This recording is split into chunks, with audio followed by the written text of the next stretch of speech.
Hello dear students, मैं हूं मिथिलेश कुमार और आप सभी लोगों का स्वागत करता हूं उदित फार्मेसी के ऑनलाइन लर्निंग प्लेटफॉर्म पर। कैसे हैं आप सभी लोग? आशा करता हूं अच्छे होंगे, स्वस्थ होंगे और मस्त होंगे।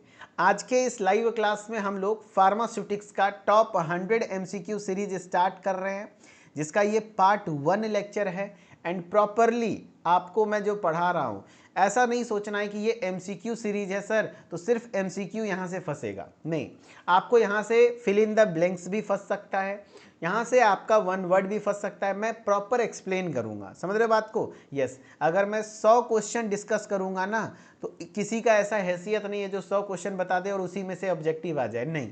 मैं 100 क्वेश्चन में इतना मेहनत करके आऊँगा कि हर क्वेश्चन में आपको कम से कम 5 एक्स्ट्रा पॉइंट्स बताऊँगा, ऑप्शन को एक्सप्लेन। ऐसा नहीं खाली आंसर टिक करना, नहीं, उसको डिटेल में एक्सप्लेन करूँगा, जिससे आपको कम से कम 500 एमसीक्यू रेडी हो जाएगा और उसमें से फंसना तय है। क्योंकि मैं कोई बाबा नहीं हूँ, मेरे पास कोई चमत्कार नहीं है, लेकिन हाँ, मैं मेहनत करना जानता हूँ, आपके लिए सटीक बता दूंगा। 5 से 6 लेक्चर में ये पूरा एमसीक्यू स्टार्ट हो जाए, खत्म हो जाएगा और आप रिपीट किए आओगे। MCQ, fill in the blanks, one word, short question में भी मदद मिलेगा, ठीक है? हाँ, तो एक्सप्लेनेशन को ध्यान से जरूर पढ़ना। चलो भाई, पहला क्वेश्चन है, who is father of pharmacy education in India? And जो बच्चे टॉप 20 क्वेश्चन सीरीज को पढ़े हैं उनके लिए तो हलवा है, हलवा हलवा है। मैंने पहले भी बोला था, जो है ना, जो टॉप 20 कर लिया उसका बेड़ा पार, सब कुछ हलवा है, हलवा, मजा आ जाएगा। चलो, पहला क्वेश्चन है, who is father of pharmacy education in India? India में फादर ऑफ फार्मेसी एजुकेशन किनको कहते हैं बताओ? एमएल श्रॉफ को, कॉल आर.एन. चोपड़ा को, अलेक्जेंडर फ्लेमिंग को, आचार्य चरक को। तो father of pharmacy education in India, answer A correct. तो प्रोफेसर महादेव लाल श्रॉफ यानी एमएल श्रॉफ को father of pharmacy education in India कहा जाता है। भारत में फार्मेसी के जनक कहा जाता है किसको? एमएल श्रॉफ को, जो कि महादेव लाल श्रॉफ हैं। याद रखना, यही महादेव लाल श्रॉफ जो हैं जिन्होंने जिन्हीं के मतलब कह सकते हो एफर्ट से, इन्हीं के लीडरशिप में पहली बार बी फार्म का कोर्स स्टार्ट हुआ यूनिवर्सिटी लेवल में, तो वो बीएचयू में स्टार्ट हुआ था, ठीक है? हाँ, ये देखो, मैं आपको जूम करके दिखा देता हूँ। ये हैं हमारे महादेव लाल श्रॉफ जी, जो कि आपको दिख रहा होगा, जिसमें जिनका फोटो आपको दिख रहा होगा, जिनका जन्म दिवस 6 मार्च है। और याद रखना, इसी 6 मार्च को, इन्हीं के जन्म दिवस के शुभ अवसर पर नेशनल फार्मेसी एजुकेशन डे, मैं NPED है ना, नेशनल फार्मेसी एजुकेशन डे मनाया जाता है। इन्हीं के डेथ बोल रहे हैं, बर्थ एनिवर्सरी पर क्या मनाया जाता है? National pharmacy education day. ये भी याद रखना, नया क्वेश्चन है, 2024 से ही शुरू हुआ है। 6 मार्च को क्या मनाया जाता है? नेशनल, है ना, national pharmacy education day, pharmacy education day in India, ठीक है? 6 मार्च को। चलो कुछ देख लेते हैं। The word pharmacy was taken from Greek word pharmakon, जिसका मतलब है ड्रग। यहाँ से भी क्वेश्चन बना हुआ है कि फार्मेसी वर्ड किस ग्रीक वर्ड से लिया गया है। हर एक लाइन जो मैं रख रहा हूँ उससे क्वेश्चन बनेंगे, तो मैं बताऊंगा। फार्मेसी वर्ड ग्रीक वर्ड लिया गया है किससे? फार्माकोन से, जिसका मतलब क्या होता है? ड्रग्स होता है। जिसका मतलब क्या होता है? ड्रग्स। और ड्रग्स का मतलब मेरे दोस्त क्या होता है? मेडिसिन। जिसके मतलब क्या होते हैं? मेडिसिन होते हैं, यानी दवा होती है, ठीक है? हाँ, आपके फार्मेसी के अलग अलग प्रोग्राम चलते हैं, various programmes offered in the pharmacy field, जैसे B pharm, D pharm, M pharm, MS pharm. But अगर किसी को रजिस्टर्ड फार्मासिस्ट बनना है, अगर किसी को रजिस्टर्ड फार्मासिस्ट बनना है तो मिनिमम क्वालिफिकेशन क्या चाहिए? जवाब दो। रजिस्टर्ड फार्मासिस्ट बनने के लिए मिनिमम क्वालिफिकेशन क्या होना चाहिए? मिनिमम क्वालिफिकेशन क्या होना चाहिए? क्वालिफिकेशन क्या होना चाहिए? तो मिनिमम क्वालिफिकेशन याद रखना, आप सभी लोग खुद जवाब दो। तो मिनिमम क्वालिफिकेशन आप सभी लोगों का, आपको पता है, डी फार्मा होना चाहिए कम से कम। हाँ, कोई बी फार्मा, एम फार्मा है उसका तो रजिस्ट्रेशन होगा ही, लेकिन कम से कम डी फार्मा होना चाहिए। और किस एक्ट के तहत? फार्मेसी एक्ट 1948, फार्मेसी एक्ट 1948 के तहत, 1948 के तहत, फार्मेसी एक्ट 1948 के तहत अगर कोई डी फार्मा को मिनिमम क्वालिफिकेशन माना गया है रजिस्टर्ड फार्मासिस्ट बनने के लिए, ठीक है? डी फार्मा कितने साल का कोर्स है? 2 ईयर 3 मंथ, 2 ईयर 3 मंथ्स का प्रोग्राम है। 2 साल पढ़ाई होती है, फर्स्ट ईयर सेकेंड ईयर, 3 महीने का हॉस्पिटल ट्रेनिंग होता है आफ्टर सेकेंड ईयर। ऐसा नहीं सोचना कि टॉप 100 में एगो क्वेश्चन ही कराएं, खाली इसको याद करेंगे सब छोड़ देंगे, ऐसा नहीं है बबुआ, है ना। हम जो जो बता रहे हैं घोर के पी जाओ, सब पूछा हुआ क्वेश्चन है। ये भी पूछा हुआ है कि वर्ड फार्मेसी कहाँ से, एगो दूगो छोड़ के सब आपको जो पढ़ाए वहीं से आएगा। एगो दूगो छोड़ करके मैं बोल रहा हूँ, सब जो ऑब्जेक्टिव पढ़ा देंगे वहीं से आएगा, बस आपको रिपीट करना है। टॉप 20 जो पढ़ा होगा उसको मजा आएगा क्योंकि उसका रिवीजन होगा टॉप 20 का, ठीक है। हाँ, फिर उसके बाद मैं बता रहा हूँ फादर ऑफ फार्मेसी किसको कहा जाता है। पूरे वर्ल्ड में father of pharmacy William Procter junior को कहा जाता है। किनको कहा जाता है? विलियम प्रॉक्टर जूनियर को कहा जाता है, जो कि एक अमेरिकन फार्मासिस्ट हैं। बाकी father of Indian pharmacy education Mahadev Lal Shroff को कहा जाता है, शॉर्टकट में है ML श्रॉफ। इनका जन्म दिवस है 6 मार्च, और उसी 6 मार्च को national pharmacy education day celebrate किया जाता है इंडिया में। यानी एक क्वेश्चन से आप कितना क्वेश्चन सीखें बताइए, एक क्वेश्चन से आप कितना क्वेश्चन सीखें।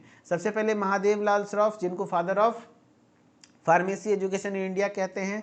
बाकी आप सीखे कि फार्मेसी किस ग्रीक वर्ड से लिया गया है, फार्माकोन से। अच्छा, फार्माकोन का मतलब क्या होता है? मेडिसिन। मेडिसिन को मतलब कहते हैं दवा, दवा के बारे में पढ़ते हैं। फिर फादर ऑफ फार्मेसी बोलेगा तो विलियम प्रॉक्टर जूनियर। ज़्यादा इंपॉर्टेंट ये है father of pharmacy education in India तो महादेव लाल श्रॉफ। किसी को रजिस्टर्ड फार्मासिस्ट बनना है तो कम से कम डी फार्मा डिग्रीधारी होना चाहिए। रजिस्टर्ड फार्मासिस्ट का मिनिमम क्वालिफिकेशन डी फार्मा है। फार्मेसी एक्ट 1948 के तहत। एक बार सवाल ये आ गया कि फार्मेसी एक्ट कब आया था, तो 1948 में आया था। अच्छा, नेशनल फार्मेसी एजुकेशन डे कब मनाते हैं? 6 मार्च को। क्यों मनाते हैं? क्योंकि उस समय पे हमारे जो ML श्रॉफ है उनकी बर्थ एनिवर्सरी है, जन्म दिवस है, उसके शुभ अवसर पर, ठीक है। क्वेश्चन नंबर 2 है, जवाब देना। क्वेश्चन नंबर 2 है the first edition of Indian pharmacopoeia was published in. Indian pharmacopoeia का पहला एडिशन कब पब्लिश हुआ था? जवाब दो। इंडियन फार्माकोपिया का पहला एडिशन, एकदम अच्छे तरीके से जवाब दीजिए। 1955, 1966, 1947, 1945। तो first edition of Indian pharmacopoeia, सारे बच्चे आंसर कर रहे हैं ए, 1955। वेरी गुड, 1955 जितने बच्चे आंसर कर रहे हैं करेक्ट। इंडियन फार्माकोपिया का पहला एडिशन 1955 में आया था। अच्छा, अभी लेटेस्ट एडिशन कौन सा है? अभी तक टोटल कितने एडिशन आ चुके हैं? तो लेटेस्ट एडिशन जो है, लेटेस्ट एडिशन की बात कर रहे हैं तो वो 2026 में आया है, जेपी नड्डा जी के चेयरमैनशिप में, जेपी नड्डा जी के चेयरमैनशिप में। और याद रखना 10th एडिशन है। वो कौन सा है? 10th एडिशन है। 10वां एडिशन आया है इसी साल 2026 में। समझ रहे हो बात को? यस। इंडियन फार्माकोपिया को घोर के पी जाना है। इंडियन फार्माकोपिया को घोर के पी जाना है।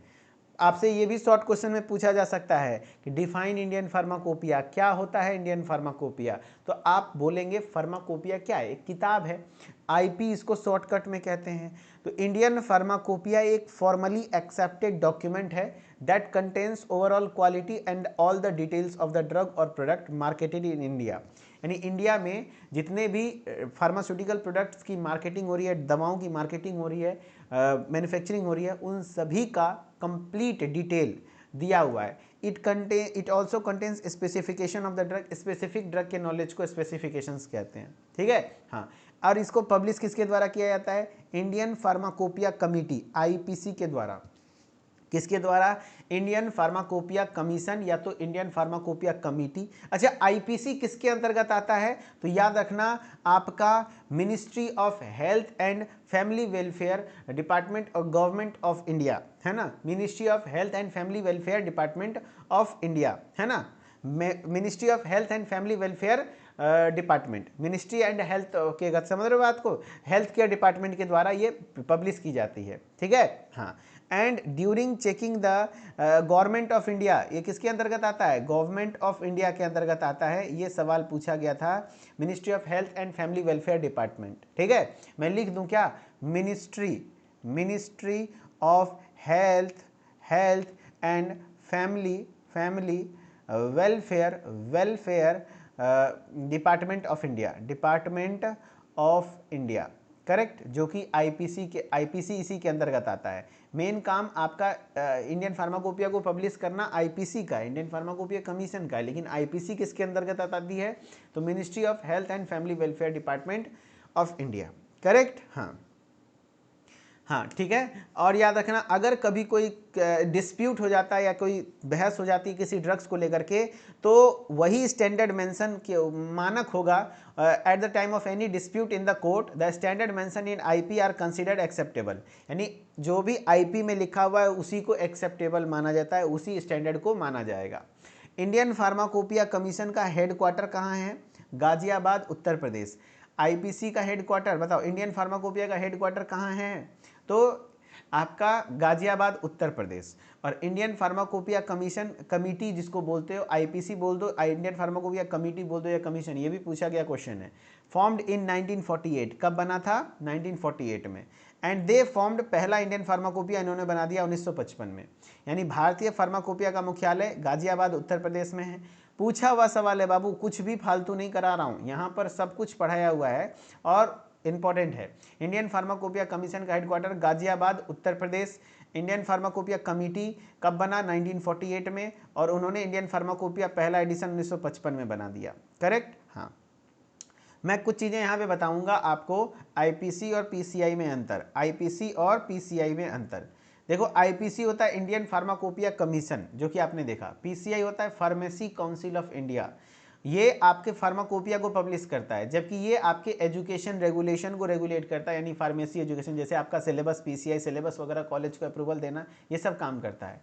आईपीसी का मुख्यालय है गाजियाबाद, कहाँ है? गाजियाबाद। जबकि यहाँ कहाँ है? इस पीसीआई का मुख्यालय कहाँ है? न्यू दिल्ली। कहाँ है? न्यू दिल्ली है। ठीक है, ये सब आपको याद रखना है। अब बाकी बात करते हैं, इंडियन फार्माकोपिया के टोटल कितने एडिशन आ चुके हैं? अभी तक टोटल 10 एडिशन आ चुके हैं, 10 एडिशन। और 10 के 10 एडिशन का कब आया ये याद रखना है। आप सप्लीमेंट मत याद रखो, मैं बोल रहा हूं कि सप्लीमेंट आप कट कर सकते हो, सप्लीमेंट छोड़ सकते हो, लेकिन एडिशन 10 एडिशन आया ना, पहला, दूसरा, तीसरा, चौथा, पांचवा, छठा, सातवां, आठवां, नौवां, 10वां, 10 का 10 एडिशन आपको याद रहना चाहिए। अरे सर कैसे याद होगा? चुटकी में याद करा देंगे, देखो। और चेयरमैन भी याद होना चाहिए, नहीं कुछ तो कम से कम पहला का और लास्ट वाला का। चेयरमैन भी सारा का याद करना चाहिए, यानी हर एक एडिशन का चेयरमैन और एडिशन कब कौन सा आया ये आपको याद होना ही चाहिए। कैसे याद होगा सर? चलिए सर शुभारंभ करते हैं। अच्छा, पहले एक बार पढ़ लो, हाँ भैया कौन सा एडिशन कब आया हुआ है, ताकि आपको थोड़ा सा याद कराना आसान होगा, है ना। मैंने बताया फर्स्ट एडिशन 1955, पहला एडिशन कब आया? 1955 में। सेकेंड एडिशन 1966 में। थर्ड एडिशन 1985 में। चौथा एडिशन 1996 में। पांचवा एडिशन 2007 में। छठा एडिशन 2010 में। सातवां एडिशन 2014 में। आठवां एडिशन 2018 में। नौवां एडिशन 2022 में। 10वां एडिशन 2026 में। कैसे याद रहेगा सर? चलो कोई बात नहीं, आ जाओ मेरे पास, मैं आपको याद कराता हूं, आप टेंशन ना लो। पहला एडिशन 1955 में आया, ठीक है। आपको पता है भैया, हमारा देश के कहते जो 1947 में आज़ाद हुआ, उसके बाद 1950 में संविधान लागू हुआ, जस्ट 5 साल बाद 1955 में पहला अपना फार्माकोपिया आ गया। और उसका सप्लीमेंट मतलब होता है एडेंडम, संशोधन। पहले वाला का याद रख लो, 1960 में संशोधन आया था, और जस्ट 6 साल बाद 1966 में सेकेंड एडिशन आ गया, और 1985 में तीसरा एडिशन, और 1996 में चौथा एडिशन। पहले 4 को तोड़ के याद करो, पहले 4 को याद करते हैं। चलो पहले 4 को, ज़्यादा नहीं, 4 को याद करो। 1 2 3 4।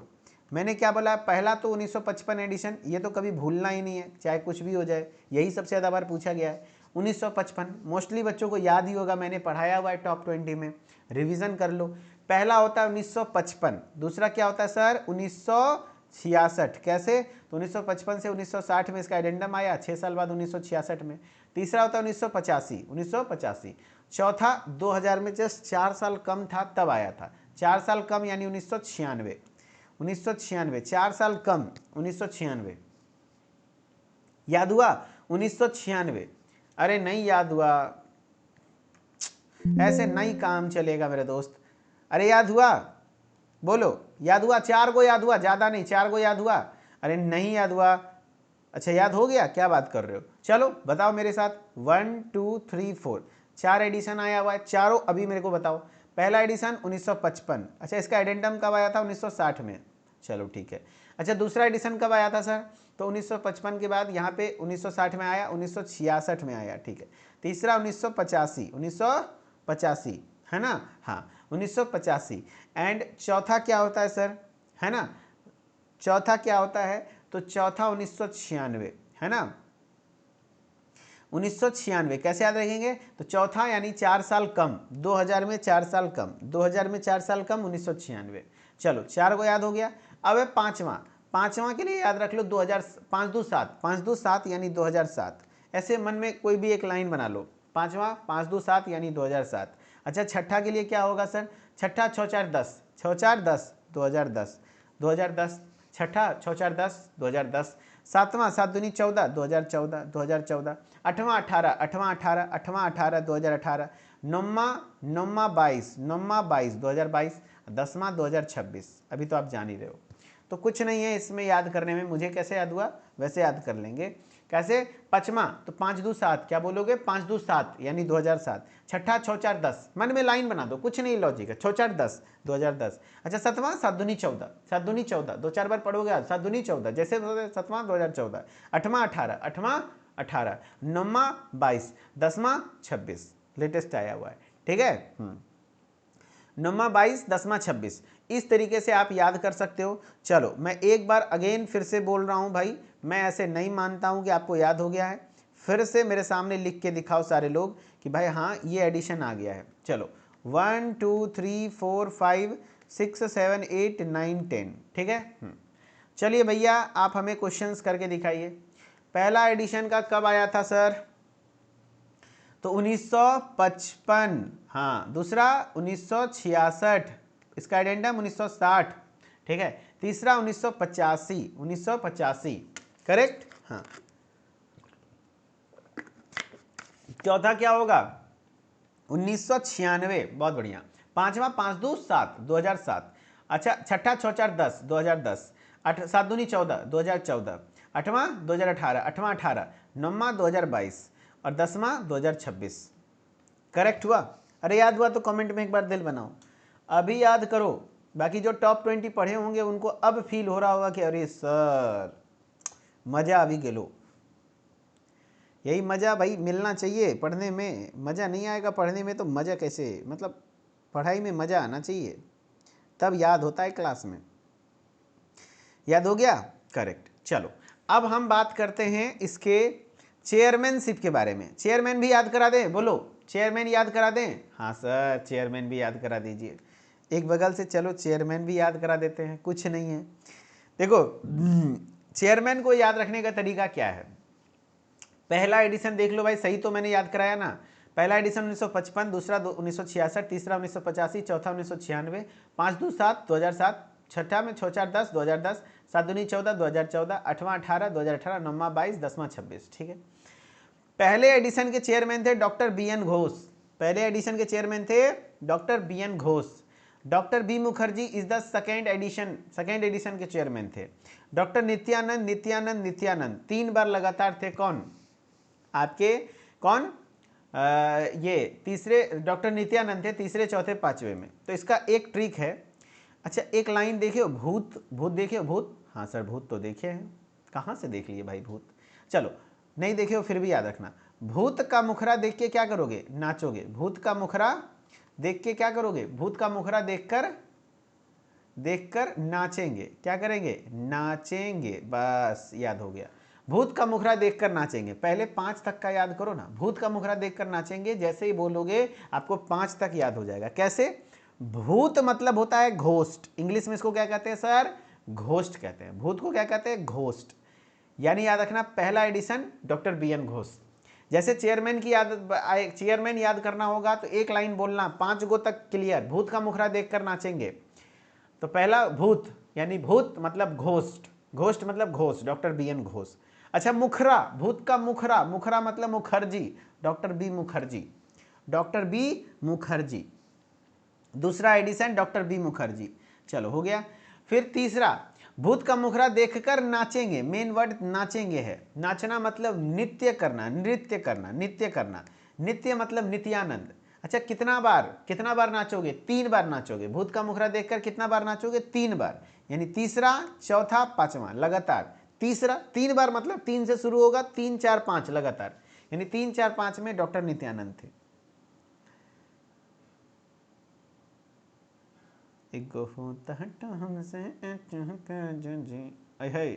चलो याद हो गया। हाँ, 3 4 5, ठीक है। Doctor Nityanand, doctor Nityanand, doctor Nityanand, याद हो गया 5वां तक। भूत का मुखड़ा देखकर नाचेंगे, कुछ नहीं, मेरे बिना देखे बोलो। भूत का मुखड़ा देखकर नाचेंगे। भूत मतलब घोस्ट, पहला edition doctor B N Ghosh. मुखड़ा डॉक्टर बी मुखर्जी, दूसरा एडिशन। नाचेंगे 3 बार लगातार। तीसरी नंबर पे आ रहा है ना, भूत का मुखड़ा, भूत मुखड़ा, तीसरा नाचेंगे। तीसरे नंबर पे तो नाचेंगे कितनी बार? 3 बार, 3 4 5 लगातार। तीसरे चौथे पांचवे के यही थे। अच्छा, जब तक आप 5वां में पढ़ते हैं तब तक तो ठीक है, लेकिन जब छठा में जाते हैं तो थोड़ा आज़ादी महसूस करते हैं। 5वां में जाते थे तो 5वां तक प्राइमरी स्कूल होता है, जैसे सरकारी स्कूल जाते थे हाफ पैंट पहन के जाते थे, उस समय फुल पैंट पहनने का अलाउ नहीं था। लड़की लोग को सलवार सूट नहीं पहनने मिलता था, है कि नहीं? लड़की लोग उस समय तक स्कर्ट पहन के जाती थी। तो लड़की को शौक होता था कि भाई थोड़ा सा सूट वूट पहन लें। लड़का लोग को है कि फुल पैंट लगा लें, फुल पैंट शर्ट एकदम मस्त तरीके से। तो उस कंडीशन में छठा क्लास में जाते सही थोड़ा आज़ादी महसूस करता है, क्योंकि वो थोड़ा मिडिल स्कूल में चला जाता है ना। तो कब आज़ादी महसूस कब करोगे आप? छठा क्लास में। और कब तक? छठा सतवां थोड़ा आज़ादी महसूस करता है। छठा सतवां तो आज़ादी महसूस करता है। अरे छठा सतवां क्या महसूस करोगे? आज़ादी। छठा सतवां क्या महसूस करोगे? छठा सतवां आज़ादी। 8वां में तो बेटा प्रधान ही बन जाता है।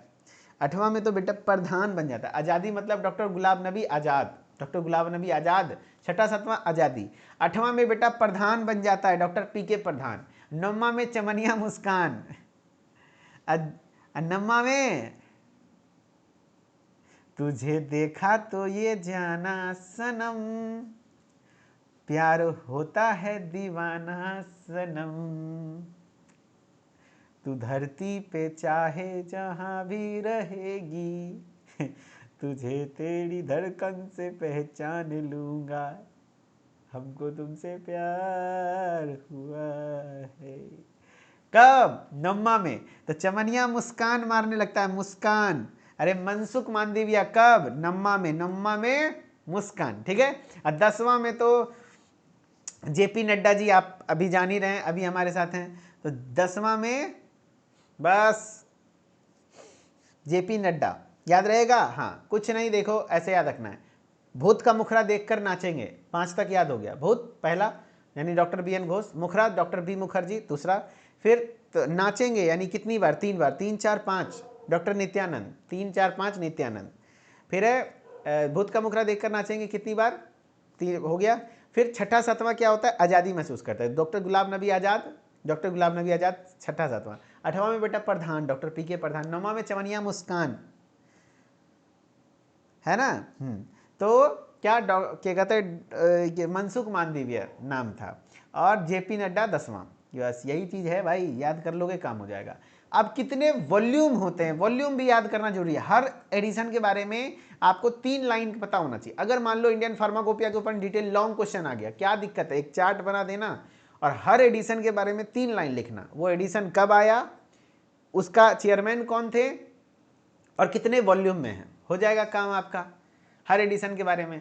अब वॉल्यूम भी याद करा दें। देखो वॉल्यूम मतलब होता है ना कि जैसे एक किताब है ना इंडियन फार्माकोपिया, तो पहला और दूसरा एक सिंगल बुक में आ गया था, उसमें कम दवा थी। जैसे जैसे बढ़ता गया दवा बढ़ते गया तो किताबें भी बढ़ती गई, 2 पार्ट में बढ़ दिया, पार्ट 1 पार्ट 2। वैसे वॉल्यूम 1 वॉल्यूम 2, ठीक है। जैसे मैं पार्ट 1 पार्ट 2 कराता हूँ, वैसे volume 1 volume 2।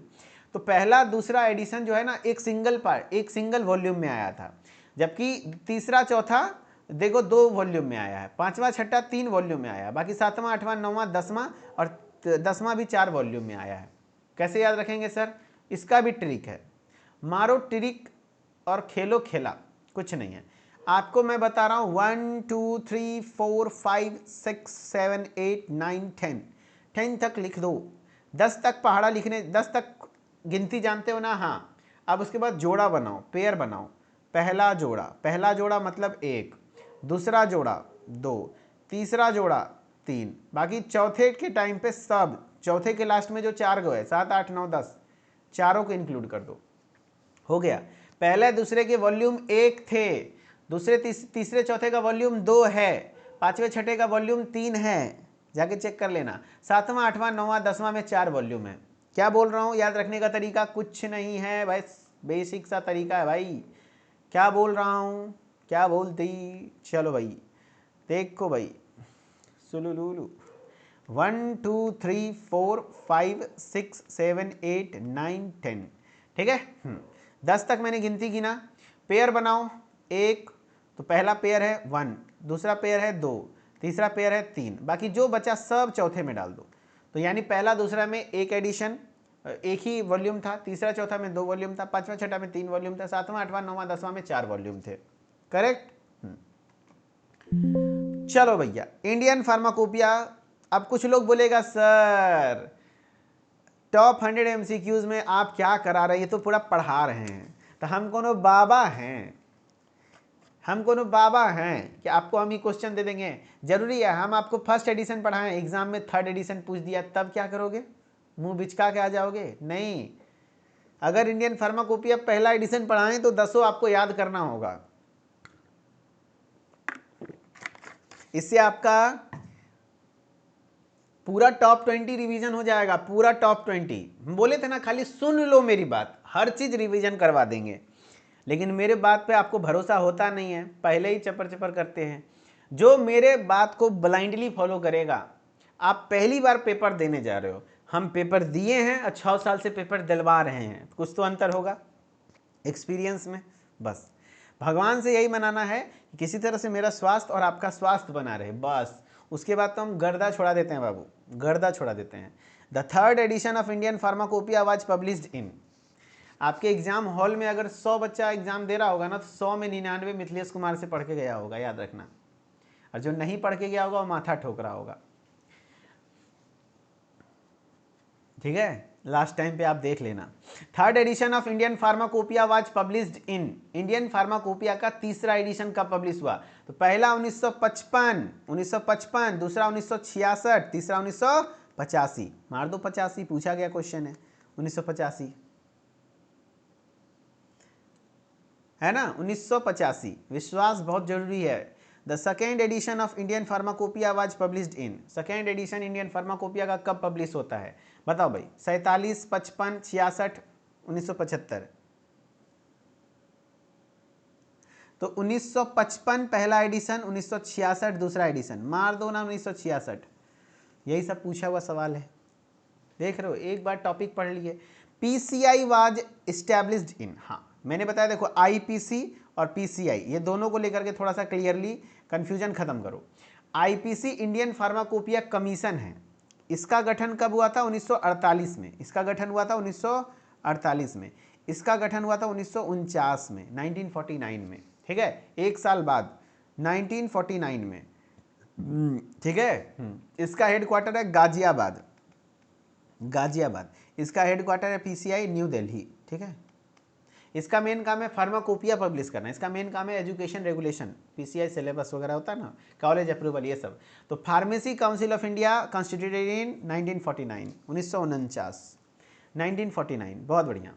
Question number next है, इन विच ईयर, है ना, किस साल में the government of India constituted a permanent Indian pharmacopoeia committee. Indian pharmacopoeia committee मतलब IPC, permanent Indian pharmacopoeia committee Bharat सरकार ने कब बनाया बताओ, कब बनाया? तो मैंने बताया 1947 में अपना देश आज़ाद हुआ। हाँ 1947 में देश आज़ाद हुआ। देखो एकदम सीक्वेंस में याद रखना है, ये सब हिस्ट्री वाले पार्ट से क्वेश्चन बनते हैं। 1947 में अपना देश आज़ाद हुआ, 1948 में अपना आईपीसी बन के रेडी हो गया, 1949 में अपना पीसीआई बन के रेडी हो गया, फिर 1955 में पहला एडिशन आईपी का फर्स्ट एडिशन आ गया। करेक्ट। हाँ तो यहाँ पे 1948, ठीक है। Which is an extra pharmacopoeia. Extra pharmacopoeia किसको कहते हैं? तो एक्स्ट्रा फार्माकोपिया मार्टिनडेल को कहते हैं, याद रखना। मार्टिनडेल एक एक्स्ट्रा फार्माकोपिया है, एक्स्ट्रा फार्माकोपिया है, याद रखना। इसका पहला एडिशन सन 1883 में आया था। कुछ कुछ इंपॉर्टेंट पार्ट है वो सुन लो मार्टिनडेल के रिगार्डिंग। देखो मार्टिनडेल के रिगार्डिंग है बहुत कुछ लिखा हुआ, लेकिन सब कुछ अभी नहीं। मेन पार्ट ये याद रखना है कि आपका मार्टिनडेल क्या है। देखो एक बार पढ़ लो, सुन लो, ताकि आप कुछ लिख सको। मार्टिनडेल एक्स्ट्रा फार्माकोपिया कहलाता है ना, एक रेफरेंस बुक है। Information of drug in clinical use world wide, ऐसी दवाएं जो वर्ल्ड वाइड क्लिनिकल यूज होती हैं उनका इंफॉर्मेशन होता है। As well as selected investigational veterinary drugs, जो कि जानवरों में यूज होने वाले होते हैं। Herbal complementary medicine, pharmaceutical excipients, vitamin, nutrients, एडेंट, vaccine, radio pharmaceutical, contrast media, diagnostic agents, medicinal gases, drugs of abuse, सब कुछ लिखा होता है ना। लेकिन आपको यहां से एमसीक्यूज नहीं बनेंगे। एमसीक्यूज ये बनेगा, it is published by royal pharmaceutical society of great Britain by William Martindale. पूछा गया था सवाल, बताओ एक्स्ट्रा फार्माकोपिया किसके द्वारा पब्लिश की जाती है? तो royal pharmaceutical society of great Britain. और किसने लिखा? William Martindale. किसने लिखा? विलियम मार्टिनडेल, है ना। विलियम मार्टिनडेल किसने लिखा? विलियम मार्टिनडेल ने लिखा था। Royal pharmaceutical society of great Britain के द्वारा पब्लिश की जाती है। यहां से क्वेश्चन बनेंगे, ठीक है। आपको ये एडिशन, अभी तक टोटल कितने एडिशन आ चुके हैं? तो 40 एडिशन आ चुका है। There were 40 editions were published. लेकिन पहला एडिशन कब आया? 1883। जो हाईलाइट कर रहा हूं वो पढ़ो ऑब्जेक्टिव के लिए। मार्टिनडेल वाज पब्लिश्ड पहला 1883 में, और लेटेस्ट 2020 में आया है, जो कि 40वां एडिशन है। बाकी कुछ नहीं, बाकी सब थ्योरी है और कुछ नहीं, ठीक है। याद रख लेना। चलो क्वेश्चन नंबर 8 है, Indian pharmacopoeia of India has adapted dash type of classification system. Indian pharmacopoeia में किस प्रकार का क्लासिफिकेशन सिस्टम है, यानी दवा को किस तरीके से वर्गीकृत की गई है? तो दवा को वर्गीकृत की गई है अल्फाबेटिकली। कैसे डिक्शनरी में वर्ड्स अरेंज किए गए हैं कि पहले ए वाला, फिर बी वाला, फिर सी वाला वर्ड्स, वैसे ही दवा का नाम भी अल्फाबेटिकली अरेंज किया गया है। यानी ए वाले ड्रग्स को पहले, बी वाले ड्रग्स को बाद में, नाम उसके इंग्लिश या लैटिन नेम के आधार पर, ठीक है। Alphabetical classifications. क्वेश्चन नंबर 9 है आपका, द फर्स्ट इंडियन, देखो क्वेश्चन है, इसका आंसर दो। The first edition of British pharmacopoeia was published in which year? British, अरे मैंने बताया था ब्रिटिश वाले का तो जात ले लेते हैं हम लोग, ब्रिटिश को शॉर्टकट में बीपी कहते हैं। बीपी में ना 18 वाला भी 64 के पीछे पड़ा रहता है ना। 18 वाला भी 64 के पीछे पड़ा रहता है, यानी 1864 ऐसे याद रख लो।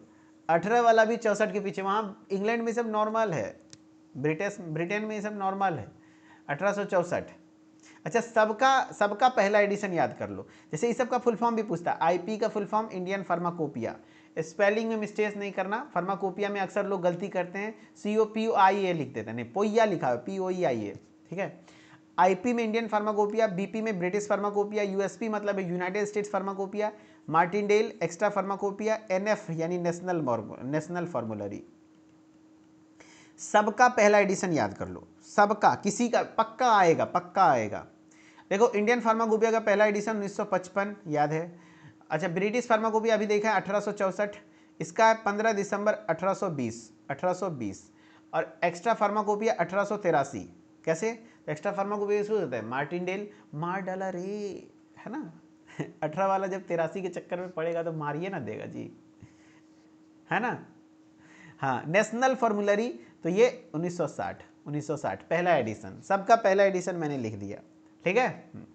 चलो क्वेश्चन नंबर 10, इसका जवाब दो सारे बच्चे। क्वेश्चन नंबर 10 का जवाब देंगे, who was the chairman of the first edition of Indian pharmacopoeia in 1955? 1955 में पहले एडिशन के चेयरमैन कौन थे? तो पहला ही एडिशन भैया डॉक्टर BN घोष। भूत का मुखरा देखकर नाचेंगे, तो ज़्यादा दिमाग ही नहीं लगाना है, डॉक्टर BN घोष, ठीक है। चलो इसी के साथ आपका यहाँ पर कंप्लीट होता है ये डॉक्टर BN घोष, यहाँ पर देख लो है। इसी के साथ आज पहला क्लास कंप्लीट होता है। अगले क्लास में और भी क्वेश्चंस करेंगे एंड बहुत मज़ेदार तरीके से करेंगे। यही समझो कि क्या आपको क्या लगता है, यहाँ से खाली ऑब्जेक्टिव बनेगा, खाली MCQs बनेगा? नहीं, इतना तो दिमाग होगा कि अगर फिल इन द ब्लैंक्स में भी आ जाएगा तो लिख दोगे ना। अरे बोलो, लिखोगे कि नहीं लिखोगे? तो जो टॉप 20 पढ़ लिया, एकदम स्टेप बाय स्टेप चलो, उसको टॉप 100 MCQs बहुत आसान लगेगा, बहुत आसान।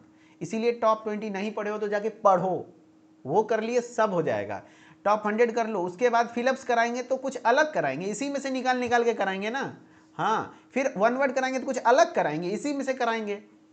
तो स्टेप बाय स्टेप रिवीजन, मतलब समझ लो एक बार इसमें रिवीजन होगा, इसमें मतलब 3 4 5 बार रिवीजन करा देंगे, आपको कंठस्थ याद हो जाएगा। इसीलिए कहा था सुन लो बस, ठीक है।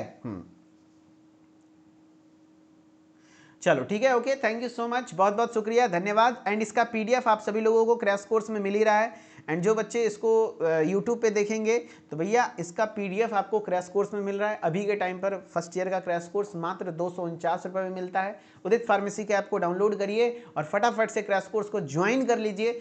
लास्ट जो भी आपके पास समय बचा हुआ है इसमें आप इसके पीडीएफ वगैरह को पाएंगे। एंड यहाँ पर अच्छे से पढ़ के चले जाइए, एग्जाम में से बाहर कुछ भी नहीं आएगा, पूरा टॉप 20 टॉप 100 सब कुछ मिल जाएगा यहाँ पे अच्छे तरीके से आपको, ठीक है। Okay, thank you so much. Mithilesh sir official से जुड़े रहिए, हर एक अपडेट्स को पाते रहिए एंड इसी तरीके से पढ़ते रहिए, मुस्कुराते रहिए और अच्छे से अपना ख्याल रखिए। ओके, थैंक यू, फिर मिलते हैं नेक्स्ट लेक्चर में। Okay, thank you.